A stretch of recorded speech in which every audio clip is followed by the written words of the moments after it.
जैसा कि हमने लास्ट एपिसोड में देखा था कि फीफी को इयान फेंक देती है रोड पे और बोलती है इंटरेस्टिंग। और फिर उसका सेकंड फादर उसका हाथ पकड़ता है और बोलता है कि इयान, नहीं मत जाओ। क्या तुम्हें पता है वो जो अभी गाय है वो पक्का ज़ॉम्बी के द्वारा बिटन हो चुका होगा। और कहते हैं कि अगर हम लोग ने उसको बचाने के लिए शूट किया तो बहुत सारी आवाज़ प्रोड्यूस होगी जिस वजह से सारे ज़ॉम्बी यहाँ पे आना आ जाएंगे। तभी बोलती है वो सेकंड डैड, ठीक है आप सही कह रहे हैं। तभी उसका फादर कहता है कि अरे मैं तो अभी तक बात पूरी ख़त्म भी नहीं किया और ये मेरी बातों पे अग्री हो गई। हमें से हेडक्वार्टर का सीन दिखाया जाता है और वहाँ पे मिशेल पहुँच जाता है और बोलता है कि तुम में से कुछ लोगों की मुझे ज़रूरत है एंट्रेंस पे। तुम लोग अपना ध्यान रखो और आय बनाए रखो।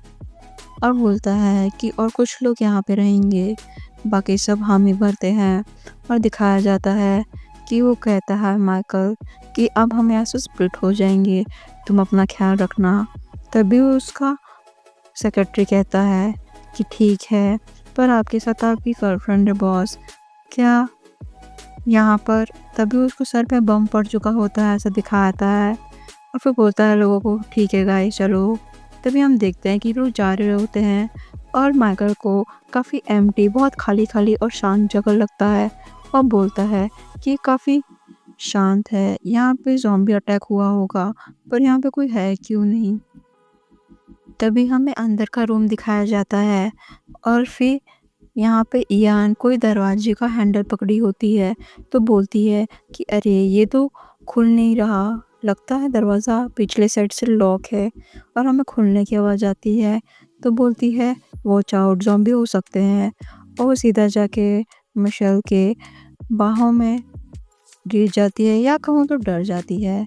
हमें दिखाया जाता है सारे लोग अपने गन के साथ रेडी होते हैं और देखते हैं कि यहाँ पे और कोई नहीं बल्कि यहाँ पे माइकल का सेक्रेटरी सरेंडर किए हुए खड़ा था। और फिर बोलता है कि क्या तुम आखिर यहाँ पे कर क्या रहे हो। तभी हम देखते हैं कि यहाँ पे इयान बोलती है कि मैं यहाँ पे तुमको छूने का कोई मेरा मतलब नहीं था, ये तो बस मैं अपने हाथ को कंट्रोल नहीं कर पाई। और फिर वहाँ पे उसका सेक्रेटरी कहता है कि बॉस यहाँ पे देखिए। हम यहाँ पे देखते हैं कि माइकल डैम बोलता है और उस रूम में जाके देखता है चीज़ें। और माइकल और इयान देखते हैं नीचे कि यहाँ पे इतने सारे ज़ॉम्बी है। और तभी पीछे से कोई बोलता है कि हम लोगों ने सिक्योरिटी फुटेज को चेक किया और हमें ये पता चला कि इस बेस का जो कम्युनिकेशन है वो बाहर के बेस से या फिर बाहर के आउटसाइड से कट ऑफ हो चुका है। और यहाँ पे जो आखिरी लोग बचे थे वो लोग ने काफ़ी फ़ाइट की और वो एट दी एंड। और तभी कोई कहता है कि ये अपने आप को एज अ बेट यूज़ किया और यहाँ पे सारे ज़ॉम्बी को यहाँ पर लॉक कर दिया इस बेस में। तभी देखते हैं कि यहाँ पे कोई बोलता है कि ये सारे काफ़ी डेस्परेट थे पर लोग ने सुसाइड कमिट कर दिया और यहाँ पे उनको पता था कि कोई रेस्क्यू करने नहीं आने वाला है। तभी हमें ज़मीन में लिखा हुआ कुछ दिखता है और यहाँ पे लिखा था कि फ्यूचर, ह्यूमैनिटी का फ्यूचर अब तुम्हारे हाथ में है। और यहाँ पे एक मरे हुए बंदे के पास लिखा रहता है और यहाँ पे माइकल खड़े होकर चुपचाप से शांति से देख रहा होता है। तभी उसका सेक्रेटरी आता है और बोलता है कि ये मुझे कमांड रूम से मिला, यहाँ पे फाइनल इंस्ट्रक्शन छोड़े गए हैं कमांडर के द्वारा। और उस पीस ऑफ पेपर में वो देखता है खोल के, यहाँ पे लिखा रहता है कि कमांडर ने लिखा है ऐसा कि ये जो सिचुएशन है हमारी एक्सपेक्टेशन से कुछ ज़्यादा ही आगे चली गई है, अब तुमको गिव अप नहीं करना है और ये मिशन लो शेंगन सिटी, जहाँ पे तुमको काफ़ी सारे स्ट्रॉन्ग आर्मी मिलेंगे और तुमको बिना कॉम्प्रोमाइज़ किए आगे चलते रहना है आखिरी दम तक। और तभी वो बोलता है मिशेल कि अगर ये लोग ने अपने आप को सेक्रीफाइस नहीं किया होता ये सब ज़ॉम्बी के यहाँ पे, तो मैं अफ्रेड हूँ कि हम अभी मर चुके होते आते से ही। और वो बोलता है कि तुमको अलाइव रहना पड़ेगा जी, तुमको अलाइव रहना पड़ेगा क्योंकि इन लोग की वजह से। और वो अपनी टीम को इंस्ट्रक्शन देता है कि प्रोसीड करो और जितना जल्दी हो सके रिस्टॉक कर लो एनिमिनेशन और सप्लाईज़ को जितना कर सकते हो। और बाकी सारे येस बोलते हैं।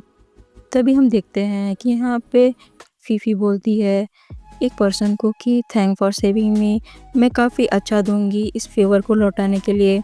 हम देखते हैं कि यहाँ पे लगता है कि इस फीफी को इसी की टीम के माइकल की टीम की ही दूसरी गाड़ी ने उठा लिया था पीछे। और हम देखते हैं आगे कि यहाँ पे माइकल आता है और बोलता है यहाँ से चलो सब।